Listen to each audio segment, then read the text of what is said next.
وزیر اعظم عمران خان سے آج کراچی میں میری کرونا ماحول میں ایک بڑی دلچسپ اور معلوماتی ملاقات ہوئی۔ وزیر اعظم ہمیشہ کی طرح سے بہت ہی موٹیویٹڈ نظر آ رہے تھے، پرعزم نظر آ رہے تھے، اور اس ملاقات کے دوران انہوں نے کئی بہت ہی دلچسپ معلومات شیئر کی۔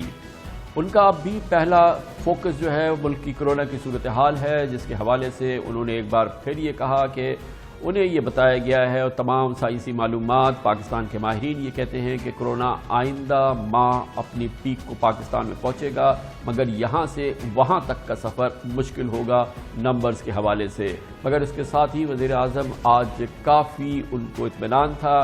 اس تازہ ترین سائنسی معلومات کے حوالے سے جو آج سامنے آئی، جس میں کہا گیا کہ پاکستان میں وافر مقدار میں اویلیبل 30 کمپنیز بناتی ہیں ڈیکسامیتھازون، وہ تیر بہدف نسخہ ہے کرونا کے سنگین مریضوں کے لیے۔ یقیناً جو بھی کرونا کے سنگین مریض ہیں ان کے لیے کل یہ عالمی سطح کی جو خبر تھی اس نے پوری دنیا میں ایک اطمینان کی لہر دوڑائی تھی۔ اسی دوران وزیر اعظم یہ بھی کہہ رہے تھے کہ انہیں اس بات کی بھی مستند معلومات ہے اور یقیناً سائنسی معلومات اس کو کنفرم کرتی ہے کہ 3 ویکسینز جو ہیں وہ اگلے 2 سے 3 مہینوں میں دنیا میں آ جائیں گی، گویا کہ کسی حوالے سے کرونا پکڑ میں آئے گا اگلے 3 سے 4 مہینے کے دوران۔ اس کے دوران وہ کہتے یہی ہیں کہ معیشت کو ہمیں ہر صورت میں آگے بڑھانا ہے، غریب پاکستان متحمل نہیں ہو سکتا تھا لاک ڈاؤن کا۔ ایک بار پھر انہیں بہت ہی تکلیف اور درد کے انداز میں انہوں نے کہا کہ سندھ میں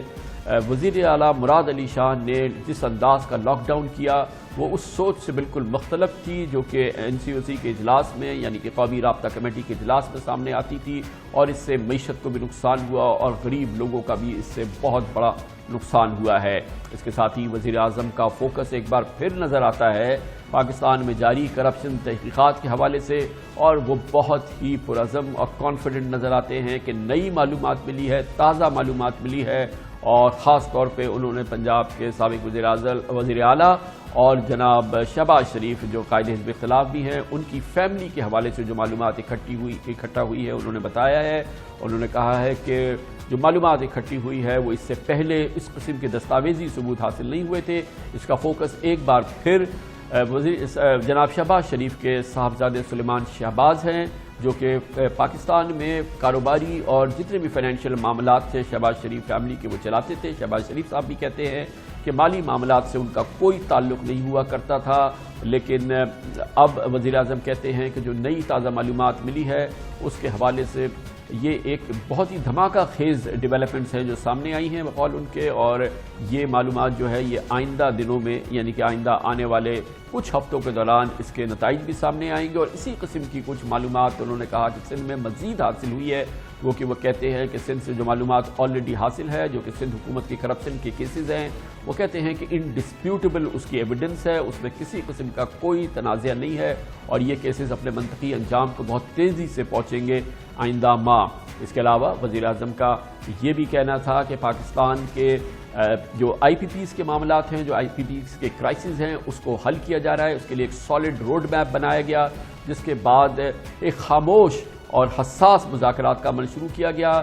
پاکستان کا عظیم دوست چین سے بھی اس سلسلے میں بات چیت کی جائے گی اور کی جا رہی ہے، اور اس پورے معاملے کو میڈیا سے دور کر کے ڈیل کیا جائے گا، اور اس پورے معاملے کے حوالے سے کسی سنسنی سے کام نہیں لیا جائے گا، بلکہ کوشش کی جا رہی ہے کہ اس مسئلے کا حل نکلے، اور یہ حل بہت جلد نکلتا نظر آ رہا ہے۔ اس کے ساتھ ہی ان کا کہنا یہ تھا کہ شوگر مافیا کے حوالے سے وہ حیران پریشان تھے کہ کس انداز سے یہ شوگر کے کاروبار کرنے والوں نے پاکستان کے غریبوں کو اور پاکستان کی معیشت پر بقول ان کے ڈاکہ ڈالا۔ ان کا کہنا یہ تھا کہ اس ملک نے صرف پچھلے 5 سال کے دوران شوگر مل مالکان کو 29 ارب روپے کی تو صرف سبسڈی دی، جبکہ انہوں نے پاکستان میں ٹیکس کی مد میں صرف 9 ارب روپے ادا کیے۔ انہوں نے کہا کہ شوگر کا کاروبار آدھے سے زیادہ کاروبار کالا دھن کا کاروبار ہے، جس کا بکس میں کوئی ذکر نہیں ہوتا، جس کا کوئی سیلز ٹیکس نہیں ہوتا، جس کے کوئی ٹیکسز نہیں دیے جاتے، اور یہ سارا پیسہ مل مالکان ہڑپ کر جاتے ہیں۔ اسی لیے پاکستان میں شکر کا کام با اثر سیاست دانوں کے پاس ہے، با اثر سیاستدان ہی یہ کام کرتے ہیں، اور شوگر کا کارخانہ لگانے کے لیے خصوصی لائسنس ملتا ہے، اور وہ خصوصی لائسنس ملتا تھا اور وہ صرف با اثر سیاستدان خود ہڑپ کر لیے جاتے تھے۔ بہت پرعزم نظر آتے ہیں کہ وہ شوگر کے حوالے سے ان معاملات کو اپنے منطقی انجام تک پہنچائیں گے۔ اس کے ساتھ ساتھ وزیر اعظم نے آج بتایا کہ بھارت پاکستان کو ڈی اسٹیبلائز کرنے کی ہر ممکن کوشش کر رہا ہے، ہر ممکن اس کی کوشش ہے اور وہ جاری ہے۔ انہوں نے کہا کہ حالیہ دنوں میں بھارت نے پاکستان کے خلاف ہرزہ سرائی کرنے کا ایک پلان مرتب کر لیا تھا۔ کشمیر کے حوالے سے بھارت پاکستان کے ساتھ نوک جھوک کرتا یا کوئی بڑی انگیجمنٹ کرتا، لیکن آئی ایس آئی نے، انٹر سروسز انٹیلیجنس نے وہ راز پا لیا اور وہ راز فاش کر دیا، جس کے بعد ہم نے دنیا کو بتا دیا، بھارت کو بتا دیا کہ ہم اس کا بھرپور جواب دیں گے۔ انہوں نے کہا بھارت کی اس کے علاوہ یہ کوشش رہی تھی کہ پاکستان کو ڈی اسٹیبلائز کرنے کے لیے اسلام آباد میں، پاکستان کے دوسرے حصوں میں دہشت گردی کی جائے، بم دھماکے کیے جائیں اور فرقہ وارانہ فسادات کرائے جائیں، اور اس کے لیے بھی بھرپور کوشش تھی بھارت کی، اور inter services intelligence I S I نے اس کو بھی ناکام بنایا۔ آئی ایس آئی کی وہ بہت زیادہ تعریف کر رہے تھے اور کہہ رہے تھے کہ ہمیں فخر ہونا چاہیے اپنی آئی ایس آئی کے لوگوں پر، ان کے اہلکاروں پہ، جنہوں نے جس انداز سے پاکستان کی خدمت کی ہے، اور یہ جو بہت ہی کلیدی قومی سلامتی کے معاملات ہیں اس میں پاکستان کو زبردست اس کا فائدہ ہوا ہے ان کی معلومات سے۔ اس کے ساتھ ہی وزیر اعظم بہت زیادہ